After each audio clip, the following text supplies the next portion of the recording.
Answers abound, but are you asking the right questions?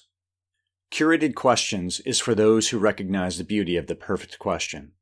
Hey, this is Kent Woodward, and welcome to Curated Questions, a space dedicated to the art of asking better questions. In this episode, I had a conversation with longtime friend Pat Ennis, who is one of my first models for how to effectively use questions.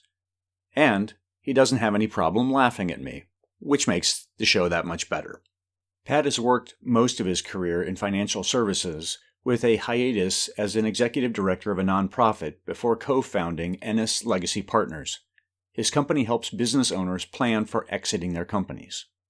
We discuss where he learned to ask questions and how curiosity has helped him to hone his questioning skills. Before the end of the conversation, Pat got a partial answer to his first question to me about why do a podcast about questions. I kept it in the podcast as an example of how curiosity can steer the conversation. As always, the show notes and links to everything we talk about can be found at curatedquestions.com/podcast. I am grateful for your involvement in the questioning community. Please share this resource with at least one person to ensure the community gets even stronger. And with that, on with the show.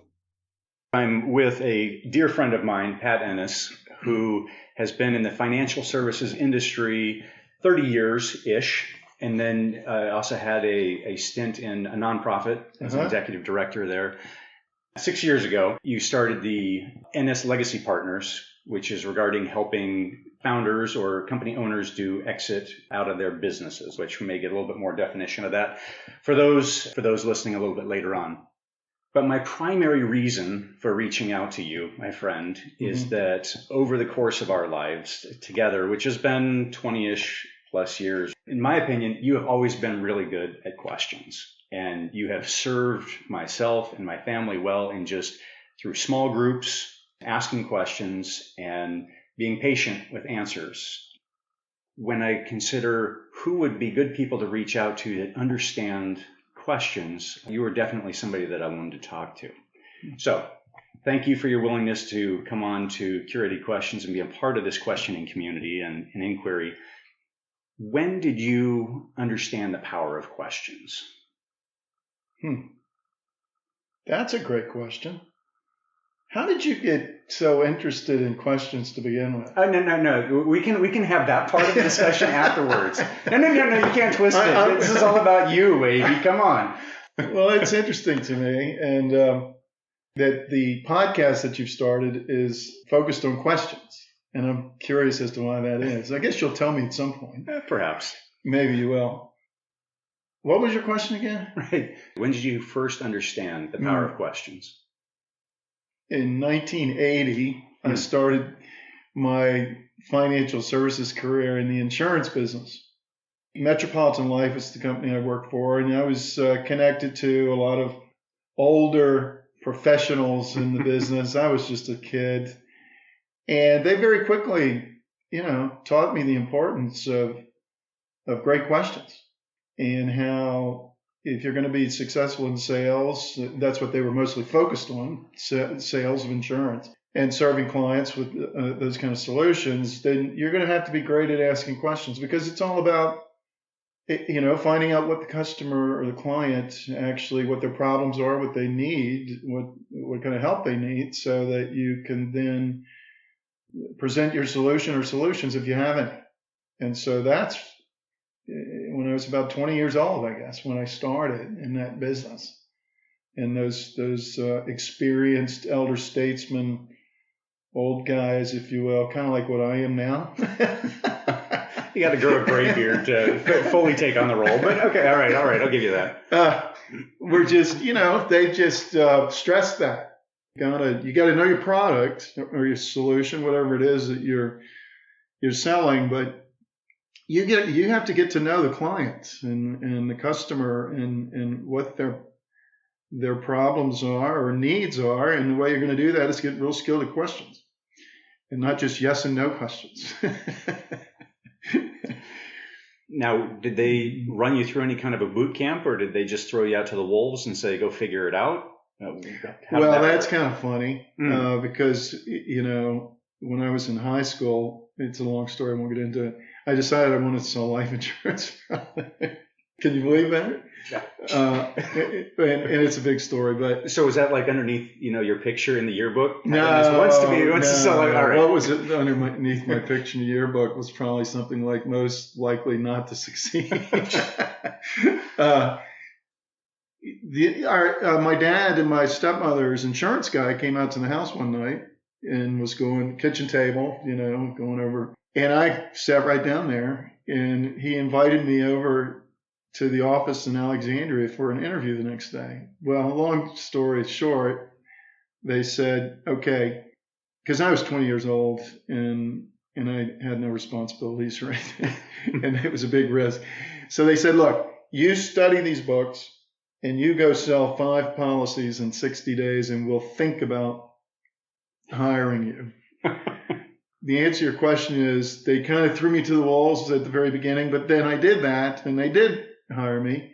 And then, they put me through a whole bunch of corporate training and stuff like that. And that happened wherever I was at from that point forward. Financial services does a great job, generally speaking, of training folks in the soft skills, if you will, of learning how to ask great questions or good questions and then listen.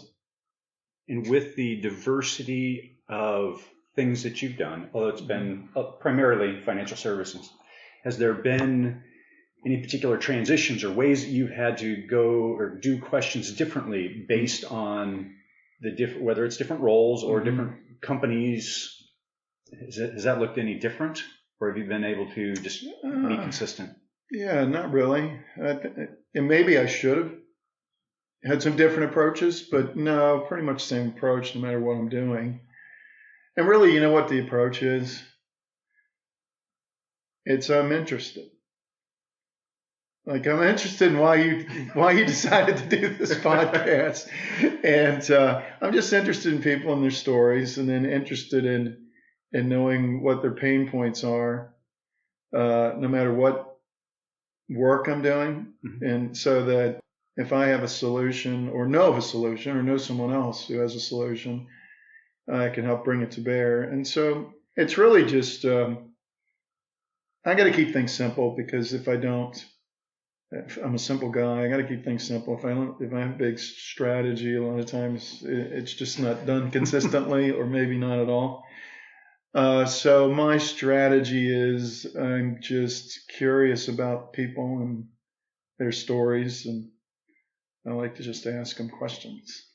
And is that curiosity, do you remember that as a kid, or did that start with work, or when did that curiosity about people and their stories happen? I think I was completely selfish and still am, but it's so self-centered, certainly in high school and into my 20s. I don't know if I was so interested in anybody else other than myself. So somewhere along the lines there, I mean, probably, the professional training that I got early on just, again, reinforced the importance of questions. And then I just found that, you know what, it's interesting getting to know people. And when I ask questions and actually get interested in somebody, I find they have a lot of remarkable stories, and it's enjoyable. Have you found any particular questions that are very useful in different circumstances? Give me an example. Give me a circumstance. In your current company that that you are running, you're talking with, instead of me explaining, why don't you give a quick little disclaimer or not disclaimer, but an explanation on Exit, and then brings everybody else up to speed. Financial services for most of my career, and then as you mentioned earlier, I had an 8-year tenure as an executive director as a nonprofit. But then from there, I went back to wealth management for 4 years, and I was a partner of a wealth management firm. But along the way, and it really happened mostly, I think, when I was at the nonprofit, because I got interested in business owners, more interested, because I got to know some when I was at the nonprofit, and the impact that they have, so much impact on so many different people. They were some of our biggest donors. The biggest donation that we ever got was from a business owner, and others the same. But then they provide jobs, they provide for their family, customers, vendors, suppliers. Their impact is massive. They drive the economy locally, nationally. Yet a lot of small business owners are underserved when it comes to professional services. And so my wife, Charlotte, who you know well, my dear wife, for some time encouraged me to hang out a shingle to do management consulting, if you will, helping owners of businesses think about how to lead and manage and grow their businesses. For a number of reasons, she was encouraging me to do that. Well, I did that 6 years ago, left the wealth management firm I was a partner in, hung out the shingle. We both had faith for that. And I quickly had two clients, and one of the two the spouse started to talk about, look, I really don't want to own this business in the future. Do you have a plan for that? Speaking to her husband. In other words, how are you going to leave this business eventually? Our business over the last 6 years, and I say our business because I have a business partner and we have a couple of associates now. We help owners. If you owned a business, we would help you build the business in a way to where it can be sold or transferable, because if you have a sellable business, then you're going to have many more options for how you exit it. Okay. But then, too, we'll help you think comprehensively, both on the personal side and the business side, as to how ready you are, how ready you need to be to accomplish whatever exit route you want to go down. Maybe you want to sell to your key employees. Maybe you want to sell your business to a third party sooner rather than later because you're just tired and you want to get out. Yeah. Maybe you want to sell to something called an ESOP or an employee stock ownership plan, or your kids. You want to transfer it to your kids. Whatever it is, we're agnostic as to what route. But in that, helping owners figure out what route they should take, ton of questions. And here's 3 examples right away.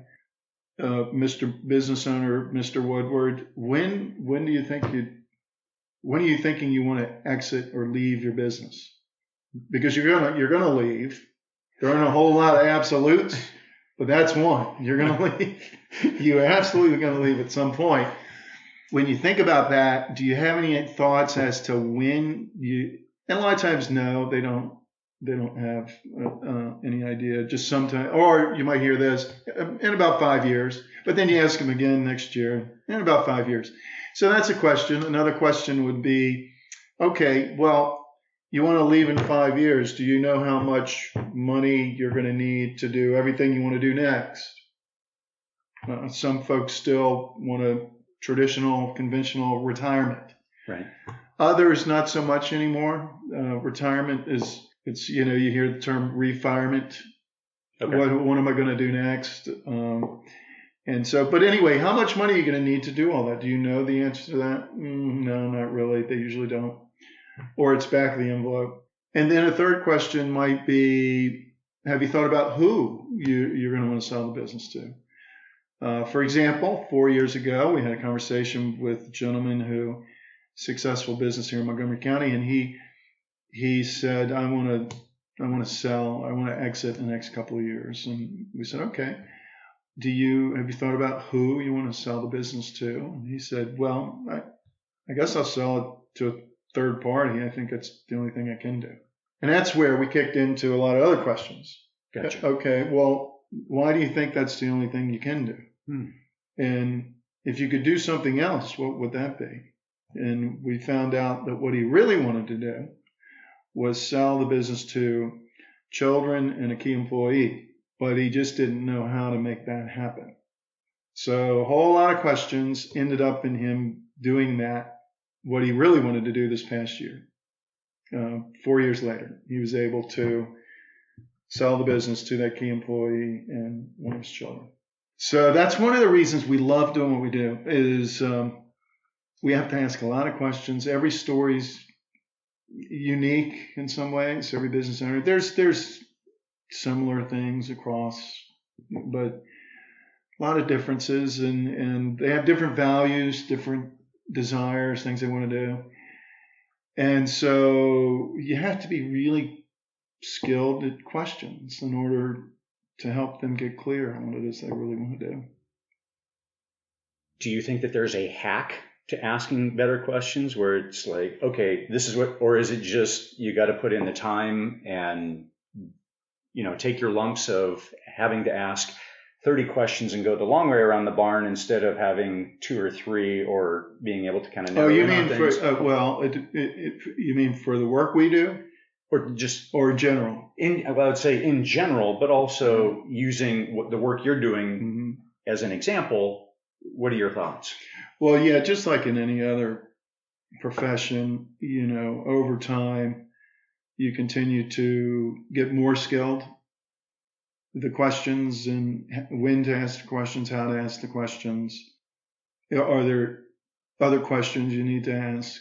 You should be growing in that skill over time in regard to your own profession, and we have, and we continue to, and we, as long as we're alive, I hope we will continue to. In general, though, again, the way I've thought through it, again, I'm sure there's better ways to strategize that or think through it, but for me, it's just being interested in whoever I'm talking to at any given point in time. And you know what? That's something I continue to talk to my young adult children about. Right. Is that whole concept of being present, right? Yes. In this world of electronic gadgets and social media and everything, it's so easy. The phone just seems to have some big, massive magnet. Yes, it does. And just continuing to help them to just realize the benefits, not just to the person that they're with, but also to themselves. If they're actually engaged with the human being yes. across the table or sitting next to them, rather than pictures and whatever they're looking at on their phone. So what was the question? Did I answer it? Yeah. The question was about, do you think that there's a hack? Do you think that there's a shortcut to get to? Well, my hack, if you want to call it that, is that idea of just trying to be intentional about being present and then being interested. And then just one question leads to another, it seems like to me. As I've done a bunch of these year of connection things and just talking with people, it's, to your point, it's that just legitimately be curious. And you're not going to be curious on every word that they say, but there's going to be themes. And then you kind of follow these little rabbit trails, and there's just amazing stories from folks. To me, it's been a huge blessing that way. And just, my curiosity always just expands. Because as the story goes, it's like, well, we could go down all these different directions and learn more and hear more about them. Yeah, you're familiar with Peter Drucker? Yes. The father of modern management. One of the quotes, so many from him, one of his quotes was, is it my greatest asset or attribute or something like that as a consultant is to be ignorant and ask a few questions. And he was considered, of course, one of the greatest business consultants probably in the history of the United States. And that's basically what he thinks you need to be good at, is go into a situation as if you don't think you have all the answers. As a matter of fact, that's a big part of what we do is just drawing out of people the solutions to their problems, because oftentimes they know the solutions. It's in them. We just have to ask the right questions to get them to say what the solutions are a lot of times, and then help them with accountability and help them to implement. Well, to your point on that, one of the examples that you use there of the business owner that wanted to sell to a key employee and a child. So if he came in with that assumption, but he had already written it off, and it's like, okay, well, why did you write it? To your point on maybe that is an option, just because you don't know that this is a possibility. So in either this business or other businesses, just that idea of finding out what somebody really does want, and then say, well, that's maybe not all that far-fetched. Yeah. Well, now let's see how we might be able to get you there. Yeah, no, that's right. It's kind of like, just testing assumptions. Finding out, Ken Woodward, what do you really want to do if you own a business? What's your vision for this business in regard to transitioning out of it and transition? Because someone else is either going to own the business eventually or it's going to die. And so finding out what you want that to look like, and then finding out what your assumptions are about it happening. Because oftentimes we just have false assumptions, don't we? Yeah. And we just need help. Very much so. And we just need someone else to help us even realize what false assumptions we have and why they're false. Or maybe just test them. They might be right, or they might be false. So yeah, a lot of what we do is finding out what they want to do and then testing their assumptions. Now, you also do coaching as well, right? In capacity? Yeah, there's an element of coaching. Yeah. There's coaching, advice, consulting. Do you use any different techniques or mindsets in these other areas that you are active? The coaching is absolutely a lot of questioning. And when you you got the advice hat on or the consulting hat on, there are a lot of questions, but oftentimes you're giving advice and you're helping an owner know, well, these are the solutions available to you conceptually. This is what it would take tactically. This is how it needs to be designed, and this is how it needs to be implemented. And so, you're not only asking questions, but you have to have some knowledge too, don't you? If you're going to add value. Yes. I found that to be helpful. Really? Yeah. Nice. Did you figure that out when you were 20, or is that taking a little while to get there? It seems like the clients like it when we know some stuff that maybe they don't, since they pay us. Yeah. So you've also, as I mentioned at the beginning, had done just kind of counseling through small groups, marriage counseling. Mm-hmm. What are your thoughts on there? Is same, different? How has that worked? Yeah, and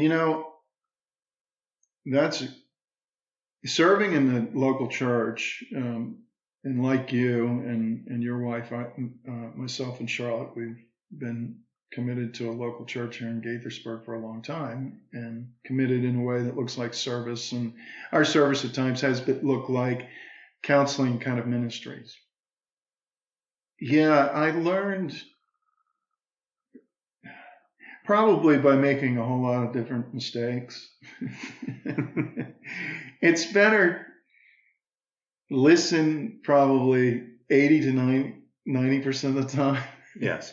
To ask questions and listen 80 to 90% of the time, and maybe talk 10% of the time, and maybe for me, maybe talk 5% of the time. I don't know. But just as long as the ratio is more listening, seeking to understand, right? Rather than to be understood. And if you're going to really seek to understand in a counseling situation, you're going to have to listen. And you got to ask questions and listen. And if you don't do that, and so, early on, I had that ratio flip-flop probably, where they probably needed more counseling after they got done with me counseling them, because the guy wouldn't shut up. Did he ask me one question? It's probably like that. Well, not so much a question, but one of the things I found so helpful is that oftentimes you would start out any discussion just with the statement of, you know I'm for you, right? Well, in those tough counseling times. Oh, wait. Not that I had any of those tougher counseling. Yeah. You mean all those times you and I had to... Wait. You don't do that every time? No, wait a second. I think that's a great example of where you can customize different people. Now, and that's a good question. I wouldn't say that's something to across the board. Okay. No, it depends on the relationship, and that could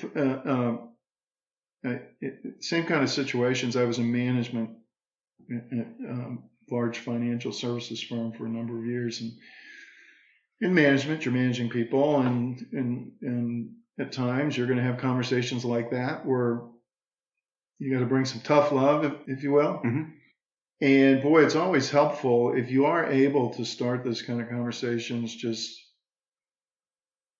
asking that or reaffirming that you know I'm for you. But don't say that if it's not true to begin with. Okay. And integrity. Okay, good. I'm glad to hear all about integrity. All right, that's good. That's good too, isn't it? Integrity. And also, even if it's true, but you haven't done anything to demonstrate it for them to be able to say, well, yeah, I believe that because you've been this, been that. Okay. And if there's no reason for them to say, yes, I know you're for me. Gotcha. It wouldn't be a good thing to bring up, probably. Gotcha. Maybe it was just because I had to hear it so often because we were in so many of those tougher discussions of, hey, what's going on, Ken? Over the years, have you had any mentors, if you will, in this realm at all, or any other people that, other than Peter Drucker in his comment, where you've been inspired? Yeah, there have been examples of this throughout my career. People I've worked with who just, they excel at the soft skills, if you will, and they, no matter who they talk to, it seems like they're very effective in connecting, and often that's because they're very good at asking questions and listening. And so there's always been examples of that wherever I've been. I think the best examples, though, have been, or the most examples in regard to number, have probably been in serving in the church, and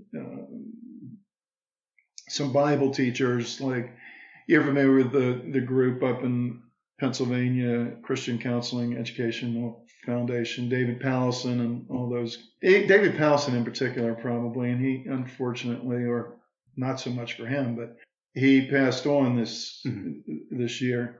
But he was just a gentleman who, oh my goodness, did he excel in this or what?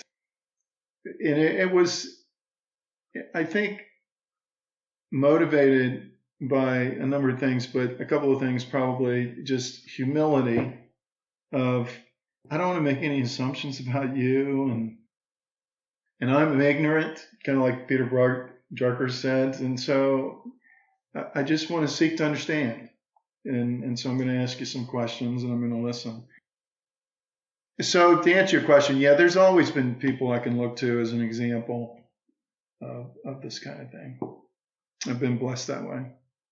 Gotcha. How do you see questions currently being used in the greater world or outside? Do you think that they're used enough? What are your thoughts there? Well, that's a great question. I don't know if I'm the best person to answer that. You're going to have other guests that are probably more equipped to pay more attention. Not that I don't pay attention, but it does seem like the current environment is, and I hesitate to say this because I don't like to make general statements, really.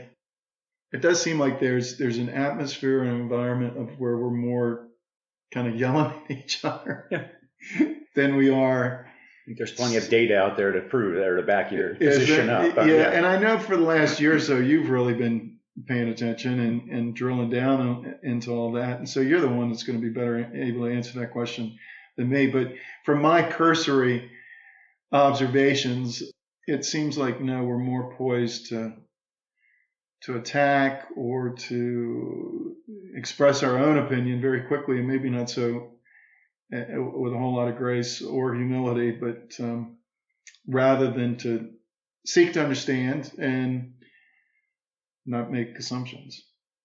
What do you think about that?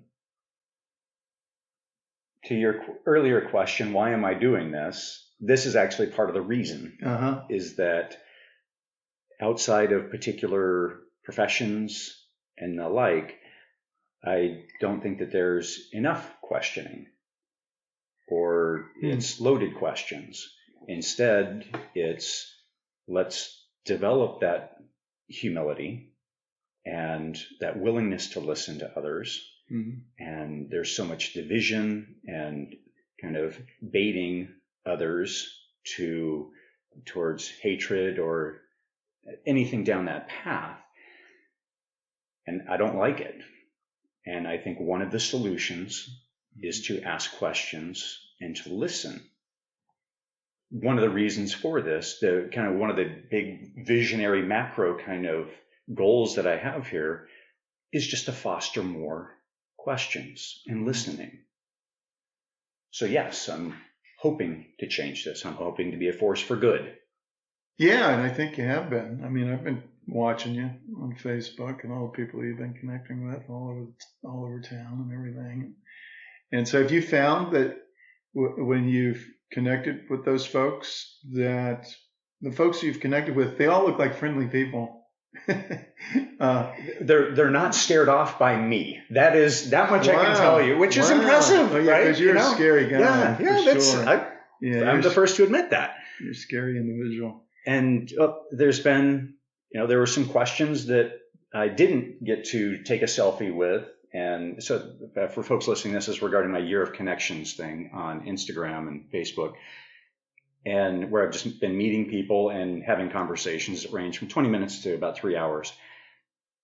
There's been some folks that, whether it's security reasons or just other reasons, that they're like, no, I don't want to do the picture. And I've either found ways around that, and we've taken pictures of our hands together because they've had various reasons to be more anonymous. Then there was one woman that I spoke with on a plane that she worked for a government agency. She's like, oh no, I can't have anything done in the public. So I'm like, okay, that'll work, no problem. Don't ask me any questions. Yeah, well, and this was after an hour and a half long plane ride of lovely conversation. So yes, there has been a filtering that at least people have been open to having a conversation. And at the same time, I've found that people love to engage, and it's just not happening all that much, and we're very busy in our lives, so we don't make time for it. So being able to take advantage of those moments has just been fantastic. It literally has changed my life. Out of the last, so in 2018, how so? My empathy has skyrocketed. My understanding of other people's circumstances and their lived experience has opened up my eyes to so much. It's caused me to go back and reevaluate my country's history in the way that I knew it, and understanding slavery better, understanding what happened with indigenous peoples of this country, and the impacts of things like redlining. My heart has just expanded so much as a result of talking with this lovely cross-section of people. And I've been intentional. I've got still many more conversations to go, but I've been intentional about talking with people who have a different view on social issues. But the reason has been, I want to get up close, and I want to add a personal face to this group that was out there before. And like I said, it's been life-changing. It's been remarkable. Well, I've always known you as a big-hearted guy, as long as I've known you. Do you think that social media and just the And social media and how we're just so into that. Is that impacting our ability to ask questions and have conversation?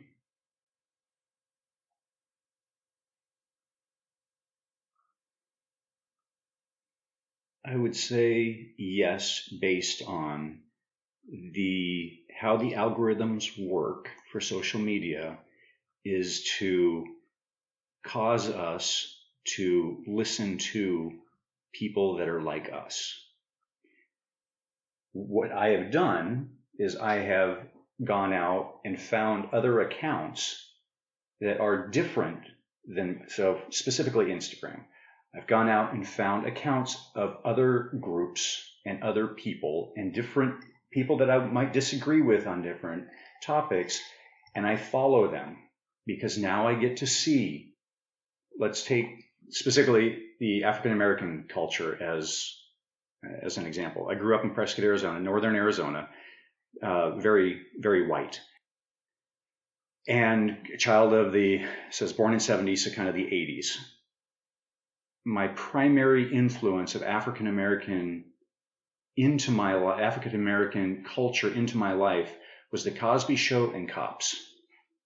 Then I went into the military, went into the Navy, and you've got, a good mix of races within the Navy. But then coming out of the Navy and just getting into the workforce and such, but it was easy for me to just stay very much within kind of the white culture. Although, yes, have African American friends, whatever, but not completely understanding and diving into the culture. And so there's one of them is Because of Them We Can. And this is an Instagram account, and it's an African American account, and it's telling the good stories of, guys proposing, or not just guys, people proposing, people graduating from college, having kids. And so what I'm having to do is overwrite all of that stuff from the only images of cops that was implanted in my brain and embedded in my brain. And it's like, I have to intentionally go out of my way to engage and to get this kind of information. It's intentional. Social media, the algorithm is not set up to do that. The algorithm is set up to say, oh, more people like you in your bubble. And so instead it's, no, I need to go select accounts that is going to provide a positive data to overdo, or to rewrite. It's in my head. What I've been doing with this Year of Connection thing has been another example of that. Yeah, so in your Year of Connection, did you find that asking questions or being asked questions communicates care for other people? Very much so. The best examples of that are when I'm sitting across from an African American man and I ask him, what is it like for you? And he chooses to share with me about the need for budgeting extra time in his commute because he may get pulled over. What it's like for him when he gets pulled over and his wife or girlfriend is sitting in the passenger seat and scared. These conversations don't happen by accident. It takes building trust and just the willingness to listen. So like I say, yeah, I am forever changed because of the conversations that I have had. And yeah, well, I think you asked me earlier about, is there a hack? I forget exactly how you said it. And I guess there is for me. I hesitate to call it a hack because it's actually, I'm a faith-based guy. It's scripture. God's 2 greatest commandments: love the Lord your God with all your heart, mind, soul, and strength, and then love others as you love yourself. And what I found is that what you just said has been your experience in your year of connection, is that, we're all busy every day. If I can keep it, what is loving others as I love myself look like for me on a daily basis? Well, if it doesn't look like anything else, it can look like this. When I'm with someone across the table or in a meeting or whatever, it can look like I'm all there. And it can look like I'm asking questions because I sincerely care. Yeah. Or some days, maybe I don't even really sincerely care. Because I also believe in the doctrine of sin. But if I still do it, it can communicate care. So any other ways that your life's been impacted by the year of connection that you didn't mention? Clearly got emotional there a second ago. Yeah. So at the end of 2018, reflecting back on 18, and now that I've been reflecting back on 2019,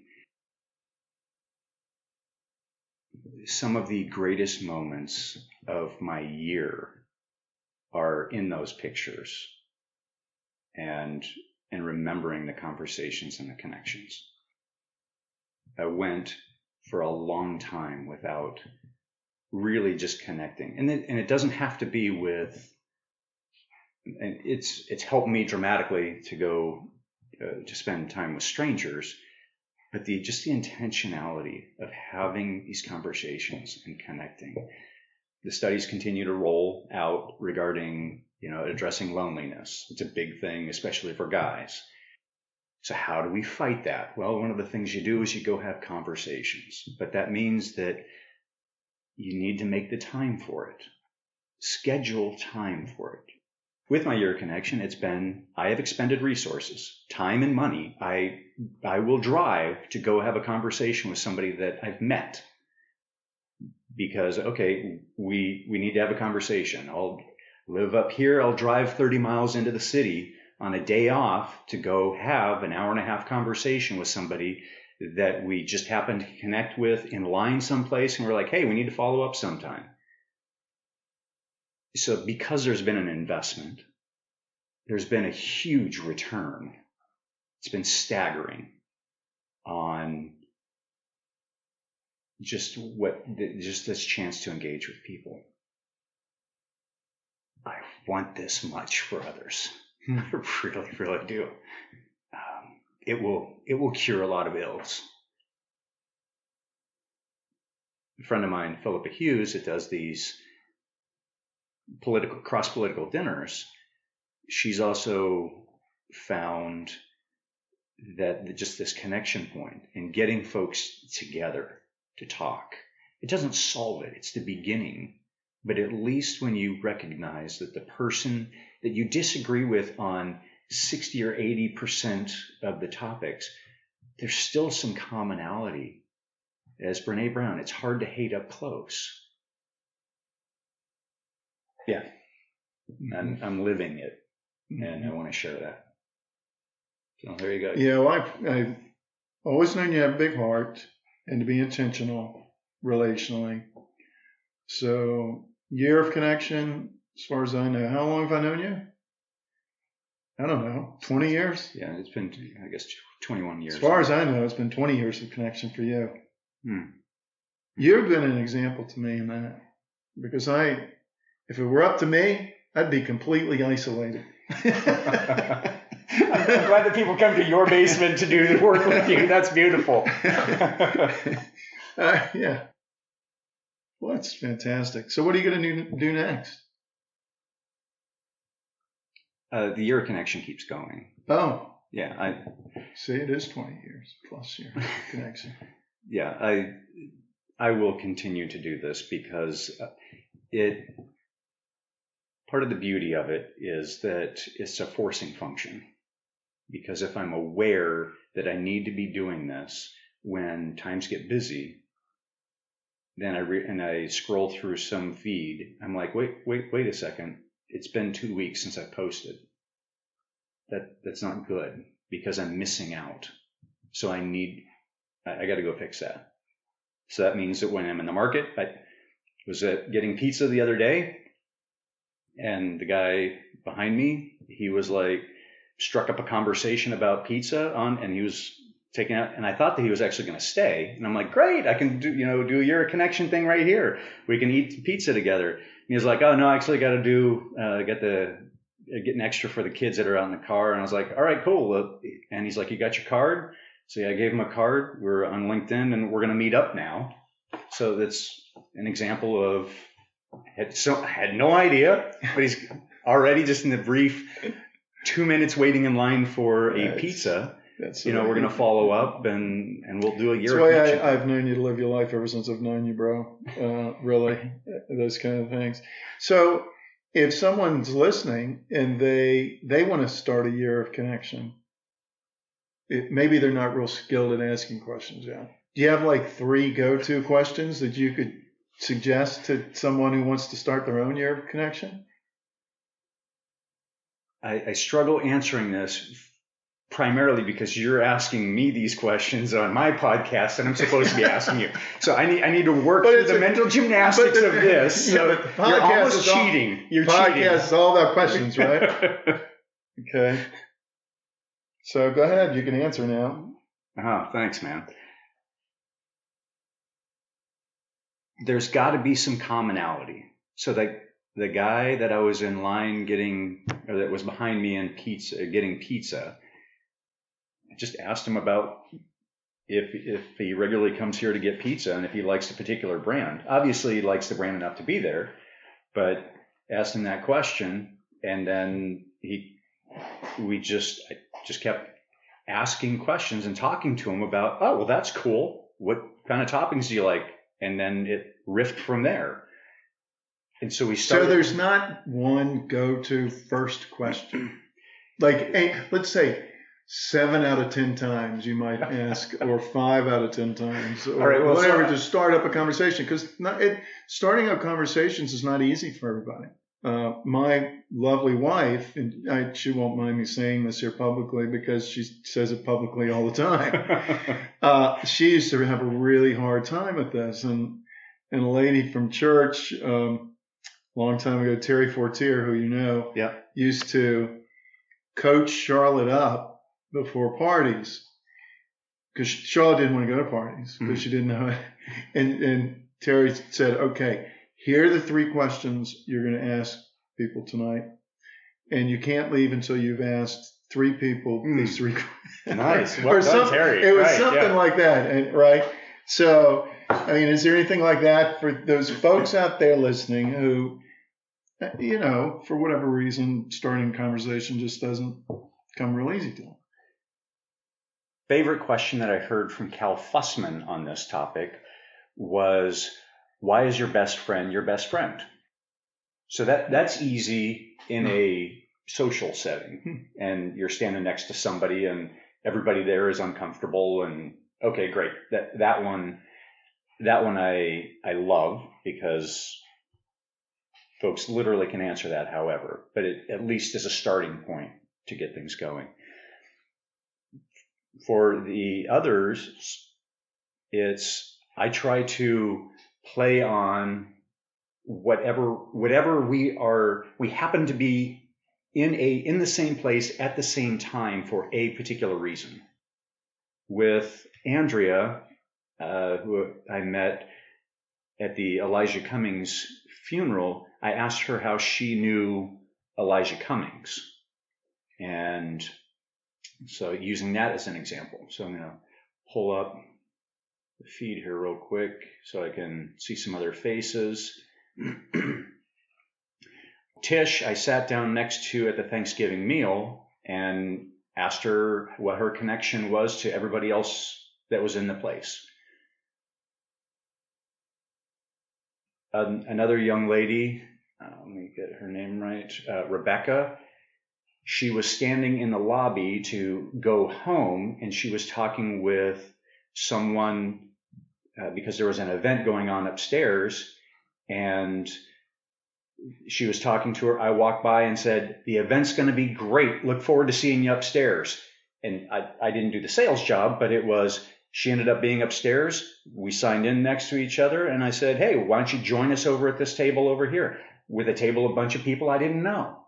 But that's how a conversation started. Let's see. A young couple that were at a museum event were sitting talking in a reflection room after you go through the museum and you think on this. They were sitting there, and I said, "Hey, this is a reflection room. I'm looking to talk and have some reflection with people to kind of bounce off just the impact of what we've seen here. What are your thoughts?" And that started an hour and a half conversation with them. I think that's a good example right there, because there's kind of a theme to all those examples you just gave. I think. Okay. Maybe not. Go ahead. What did you hear? You were paying attention to the context, yes, wherever you were, museum, show, whatever, and you just tied your first question oftentimes to whatever the context that was. Yes, and I think that can be very helpful to somebody, because that's, again, these things don't come natural to everyone. Simple things.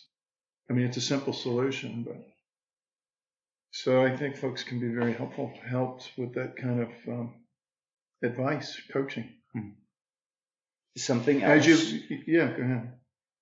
There's been plenty of times that I've been scared. Because I had done this enough. Yeah. And even at the beginning, very much at the beginning, because I had done it once or twice, and I found so much goodness out of the interaction, and out of that, I was glutton for punishment. I was willing to have my stereotypes challenged and my assumptions challenged by the truth of whoever was sitting across from me. That was so rich that helped me get over some of the fear of doing it again. And having the public accountability was also helpful. Because nobody was beating me up, but it was, I've made a commitment. I've said that this is what I want to do. So let me go to it. Let me hold myself accountable to others. And like I said, it's been just remarkable. That sounds like that could be a podcast all its own topic.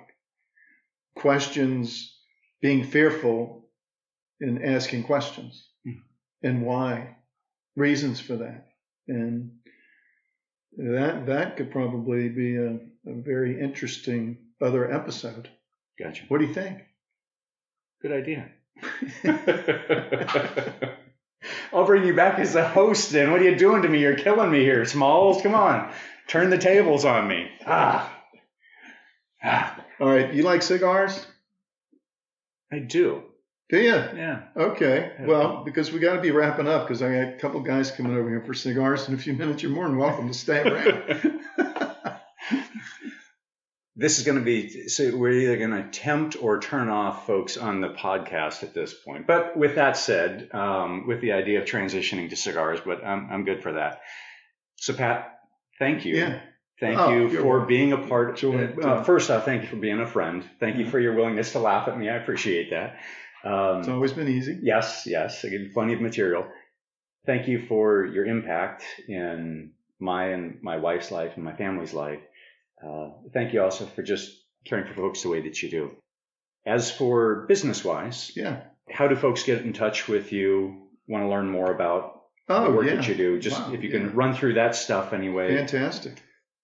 Yeah, fantastic. If there's business owners out there interested in building a business that can be sold or need help thinking through, and there's a lot to think through, let me tell you, and get started sooner rather than later. It can take a long time to plan your exit. It can take 10 years. Okay. They can reach us through our website, ENNIS, it's ENNISLP.com, or email at ennislp.com, or our phone number is 301-859-0860. Okay. And I'll definitely put links in the show notes and those things. Oh, terrific. For Thank everything you. that we talk about. That's and all that. wonderful. Yep. Cool. That's wonderful. Thanks for having me. It's fun. It's always fun to talk with you, and it'll be even more fun to see you smoke a cigar. And with that, we're all wrapped up with curated questions. Thank you, folks, for tuning in.